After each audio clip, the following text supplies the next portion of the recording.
Assalamualaikum warahmatullahi wabarakatuh. Alhamdulillahi rabbil alamin. Wassalatu wassalamu ala asrafil anbiya'i wal mursalin Sayyidina wa maulana Muhammadin wa ala alihi wa ashabihi ajma'in.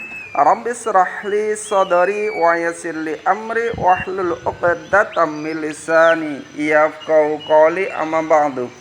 Para pemirsa yang dirahmati Allah Subhanahu wa taala, alhamdulillah kami panjatkan puja dan puji syukur kehadirat Allah Subhanahu wa taala karena atas limpahan rahmat-Nya lah, atas taufik dan hidayah-Nya lah, atas seluruh nikmat-nikmat yang telah diberikan hari ini.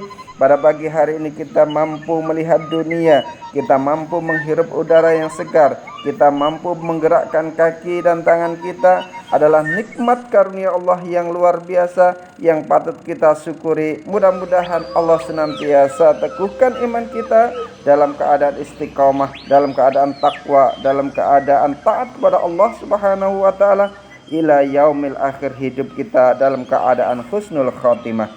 Salawat dan salam tetap terlimpahkan kepada junjungan kita Nabiullah Muhammad sallallahu alaihi wasallam, kepada keluarganya, para sahabatnya, para tabi'in, tabi'in, para ulama dan seluruh kaum muslimin yang senantiasa berada di jalan Allah dan Rasulnya, yang senantiasa mengikuti milah ajaran baginda Nabi sallallahu alaihi wasallam, yang senantiasa menegakkan dan memperjuangkan tegaknya ad-dinul Islam di muka bumi ini.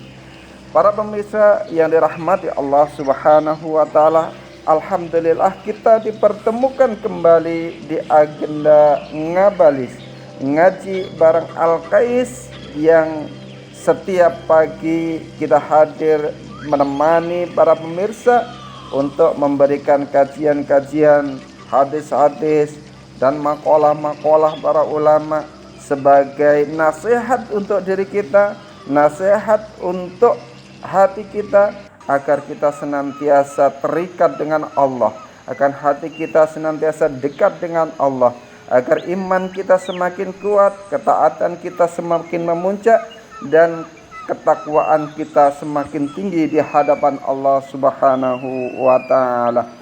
Para pemirsa yang dirahmati Allah Subhanahu wa taala, mudah-mudahan apa yang telah kita kaji nanti, apa yang kita pelajari hari ini, apa yang kita laksanakan hari ini senantiasa menjadikan ladang pahala, senantiasa menjadi keberkahan, menambahkan kebaikan kita, menambahkan pahala kita, menambahkan iman kita, menambahkan ilmu kita, hingga kita akhirnya ditetapkan Allah sebagai hamba-hamba yang muttaqin, hamba-hamba yang senantiasa tunduk dan patuh pada Allah Subhanahu wa taala, hamba-hamba yang senantiasa berjuang di jalan Allah untuk tegaknya peradaban yang mulia, yaitu peradaban Islam, peradaban yang sangat luar biasa yang akan menyelamatkan manusia selamat di dunia dan juga selamat di akhirat kelak, bertemu dengan Allah di surganya. Para pemirsa yang dirahmati Allah Subhanahu wa taala, Rasulullah sallallahu alaihi wasallam bersabda, "Wa man asbaha li umurid dunya hazinan faqad asbaha sakhitan 'ala Allah." Dan barang siapa bangun di pagi hari dalam keadaan sedih karena urusan dunianya, maka di pagi itu dia telah membenci Allah Subhanahu wa taala. Wa man tawadda'a li ghaniyyin li ghinahu faqad dhahatha thulutsa dinihi. Dan barang siapa yang merendahkan dirinya, bertekuk lutut terhadap orang kaya karena kekayaannya, maka lenyaplah 2/3 agamanya. Para pemirsa yang dirahmati Allah Subhanahu wa taala, hadis ini atau nasihat ini adalah yang pertama, jangan menjadikan dunia sebagai tujuan utama hidup kita sehingga sedih terhadap urusan dunia.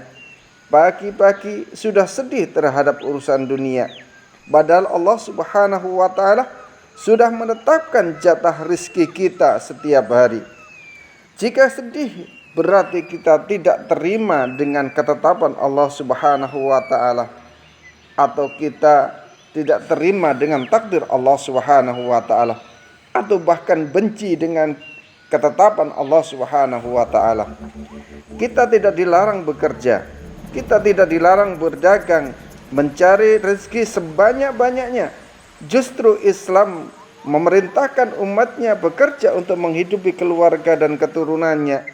Namun yang dilarang syariat adalah ketika hati hanya memikirkan dunia, ketika hati hanya memikirkan pekerjaan, pangkat, jabatan, dan kedudukan, sehingga melupakan Allah dan Rasulnya, melupakan ibadah kepadanya, melupakan ketaatan kepadanya, melupakan sholat, dan melupakan akhiratnya. Para pemirsa yang dirahmati Allah Subhanahu wa taala, dalam hadis yang kedua, man tawadhu'a li ghaniyyin li ghinahu faqad dhahaba thulutsa dinihi. Yang dimaksud dengan merendahkan diri kepada orang kaya karena kekayaannya adalah bersikap hina, menjilat, atau mengorbankan prinsip agama hanya agar mendapatkan harta dari orang kaya, agar hanya dapat mendapatkan keuntungan dari orang kaya tersebut. Maka orang itu pun memuji-muji orang kaya secara berlebihan agar diberi kekuasaan, agar diberi uang, agar diberi jabatan dan diberi kepercayaan, membenarkan kesalahannya atau bahkan takut kehilangan bantuannya. Inilah yang dimaksud dengan merendahkan diri di hadapan orang kaya. Kemudian jika kita merendahkan diri di hadapan orang kaya karena hartanya, kata Rasulullah, maka lenyaplah 2/3 dari agamanya. Maksudnya adalah untuk menunjukkan betapa besar bahaya perbuatan tersebut. Ketika kita merendahkan diri di orang-orang kaya, yaitu dapat merusak keikhlasan, merusak harga diri kita, dan bahkan merusak keimanan kita di hadapan Allah Subhanahu wa taala. Para pemirsa yang dirahmati Allah Subhanahu wa taala, kita sebagai manusia dianjurkan menghormati sesama manusia, dikarenakan yang pertama adalah ilmunya, yang kedua karena dia lebih tua umurnya, dan yang ketiga karena keislamannya, bukan karena hartanya, bukan karena kedudukannya, pangkat, dan jabatannya. Kita diperintahkan menghormati semua manusia justru karena ilmunya, umurnya, dan keislamannya. Hikmah yang dapat diambil yaitu jadikan Allah dan akhirat sebagai tujuan utama, sedangkan dunia sebagai sarana. Carilah rezeki yang halal tanpa melupakan ibadah. Hormati semua orang, baik kaya maupun miskin, karena yang paling mulia di sisi Allah adalah yang paling bertakwa. Jagalah kehormatan diri dan janganlah menjual prinsip agama demi harta atau kedudukan.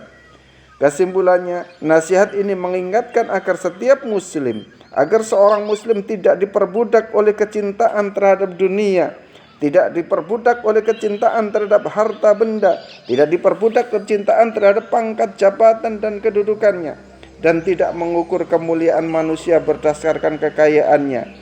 Hati yang bergantung kepada Allah Subhanahu wa taala akan lebih mulia daripada hati yang bergantung kepada manusia.